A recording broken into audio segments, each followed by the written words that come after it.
दोन्ही नेत्यांनी नाराजी दूर करण्याचा प्रयत्न केला असं राहुल कुल यांनी म्हटलेलं आहे। माढा लोकसभेमधील महायुतीतला तिढा आता सोडवण्याचे प्रयत्न सुरूच आहेत। महायुतीचं काम करण्यावर मी ठाम आहे असं राहुल कुल यांनी म्हटलंय। सांगायला फडणवीसांची तुम्ही भेट घेतली, तिघही तातडीने नाही, आमची ही वेळ घेऊनची बैठक होती। आम्ही रितसर वेळ घेऊन आलो होतो, त्यामुळे तातडीची अशी कुठली बैठक नव्हती।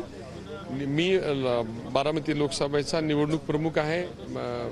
जयकुमार गोरे साहेबांच्यावर प्रचाराची माड्याची धुरा आहे आणि स्वतः रणजित नाईक निंबाळकर साहेब हे उमेदवार आहेत, त्यामुळे त्या संदर्भातल्या आमच्या जे काही भूमिका आहे त्या संदर्भामध्ये देवेंद्रजींशी चर्चा करणं आवश्यक होतं आणि त्यासाठी आजची बैठक होती। नाराजी सुद्धा त्या ठिकाणी मोठ्या प्रमाणात असल्याचं जो पाहायला मिळते, ती नाराजी दूर करण्याच्या दृष्टिकोनातून बैठक एकंदर दोन्ही मतदारसंघामध्ये राष्ट्रवादी काँग्रेस आणि भारतीय जनता पार्टी ही एकमेकांसमोर लढलेले आहेत, त्यामुळे काही नाराजी असणं हे स्वाभाविक होतं आणि ती नाराजी दूर करण्यासाठी दोन्ही नेते मुख्यमंत्र्यांसह प्रयत्न करत आहेत आणि ती दूर होतीये। त्यामुळे तशा प्रकारे वारंवार वेगवेगळ्या टप्प्यावर नाराजी दूर करण्याचा प्रयत्न हा दोन्ही पक्षाकडून किंवा मुख्यमंत्र्यांसह होतोय, त्यामुळे योग्य दिशेनं निवडणूक प्रक्रिया चालू आहे। आता नाराजी दूर झाली आहे का आणि तुम्ही काम करणार का निमाण? नाही, मी पहिल्या दिवसापासून कधीही नाराजी व्यक्त केलेली नाही, त्यामुळे नाराजी दूर होण्याचा विषयच नाही।